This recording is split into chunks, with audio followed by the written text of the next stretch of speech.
कपड़े धोने वाली बहू। शादी के पहले से ही विभा को कपड़े धोने का बड़ा शौक था। कभी नल के नीचे तो कभी तालाब के पास। अरे मेरी नीली वाली लुंगी नहीं दिख रही है। विभा की अम्मा, कहाँ रखी है लुंगी? अरे वो तो विभा ने परसों ही धोकर रखी थी आपकी अलमारी में, देखो वहीं होगी। वो ना मैंने आज धो दी, मुझे लगा कि गंदी हो गई होगी। अरे कैसे गंदी हो गई थी? उसे तो मैंने पहना भी नहीं। हे भगवान, इस लड़की के कपड़े धोने की आदत से परेशान हो गया हूँ मैं। जितना तो घर में राशन नहीं आता, उससे कहीं ज्यादा डिटर्जेंट पाउडर का खर्चा है।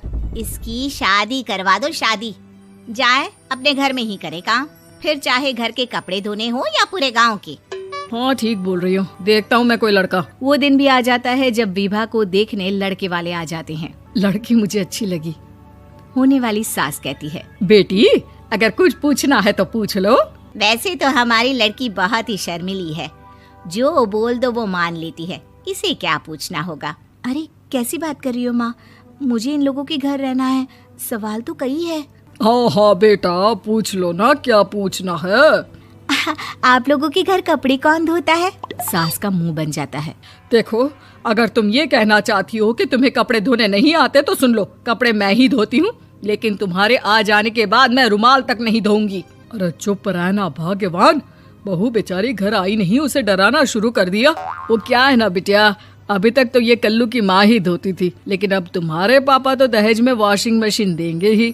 तभी विभा की माँ बोल पड़ती है, सवाल भी पूछा तो क्या। वैसे भाई साहब, मशीन की तो फिर भी कपड़े धोने की कैपेसिटी होती है। मतलब जो बिटिया दे रहे हैं ना विभा, इसे कपड़े धोने का बहुत शौक है। ये आप लोगों के क्या, आस पड़ोस गांव मोहल्ले सबके कपड़े धो दे और उफ तक ना करे। बाहर देखा नहीं आपने कितने कपड़े सूख रहे हैं? सब हमारी बिटिया ने ही तो धोए हैं। बस भी करो ना माँ, शर्म आ रही इतनी तारीफ सुनकर। और तो और एक दाग निकाल कर दिखाओ तो मान जाओ। हाँ अच्छा, माफ करना बेटा, मैंने गलत समझा। हमें तो रिश्ता बहुत पसंद है। और ऐसे जुड़ जाता है रिश्ता कपड़े धोने का शौक रखने वाली विभा का। उसकी शादी हो जाती है कोयला फैक्ट्री में काम करने वाले कल्लू के साथ। शादी के बाद अचानक विभा चिल्लाती हुई सास के पास आती है। सासू माँ, अरे सासू माँ कहाँ है आप? ये तो धोखा है, धोखा दिया आप लोगों ने मुझे।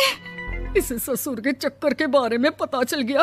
अरे तो उसमें तुझे क्यों धोखा मिला है? अरे नल में पानी नहीं आता, कपड़े कैसे कब धुलेंगे?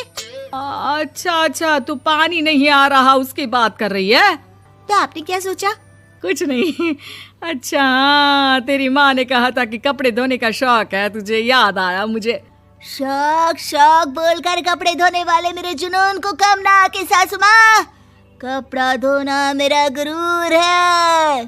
तभी पति भी वहाँ आ जाता है। अभी मैंने इसे सनी देओल की फिल्म दिखाई है, उसी के डायलॉग मार रही है माँ। अच्छा सुन, साफ बता रही हूँ, पानी सुबह 4 से 6 और शाम को 10 से 12 आता है, समझी? विभा टाइमिंग सुनकर हैरान हो जाती है। ये क्या भूतों का मोहल्ला है? सुबह 4 बजे उठकर कौन कपड़े धोता है? 4 बजे टंकी में पानी जाता है, फिर सारा दिन धोना ना, किसने मना किया? अरे कैसी बात कर रही हैं? 200 लीटर की टंकी में कितने कपड़े धो लूंगी मैं? सुबह ही उठ जाऊंगी मैं। अब क्या था, विभा सुबह 4 से लेकर रात के 12 बजे तक कपड़े ही धोती रहती।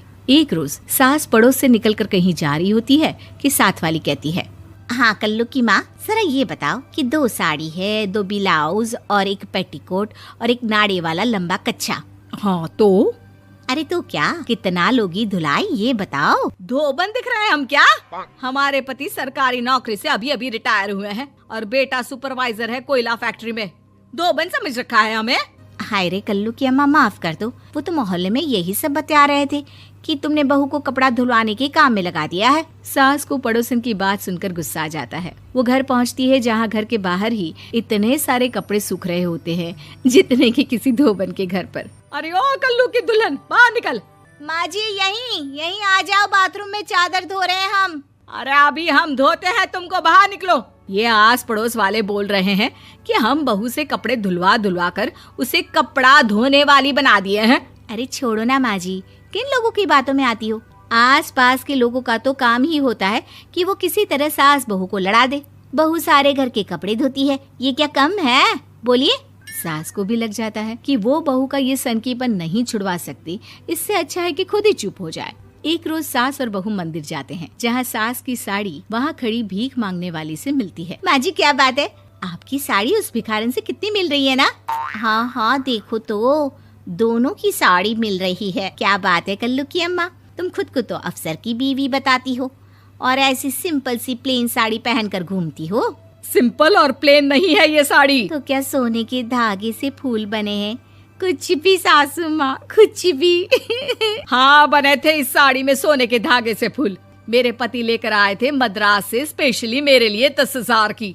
ताहे भाई साहब इस भिखारन के लिए भी सेम टू सेम साड़ी लेकर आए होंगे 10,000 की। सास उस वक्त तो कुछ नहीं कहती, लेकिन बहू के साथ घर आती है और अलमारी से एल्बम निकाल कर लाती है। ये साड़ी देख रही है, ये वही साड़ी है जिसे मैंने अभी पहना था। इस साड़ी में ये जो चमकदार फूल दिख रहे हैं ना, ये सोने के धागों से काढ़े गए हैं। लेकिन तू लोकल वॉशिंग मशीन ब्रश से घिस घिस कर सारे फूलों को निकाल कर साड़ी प्लेन कर दी।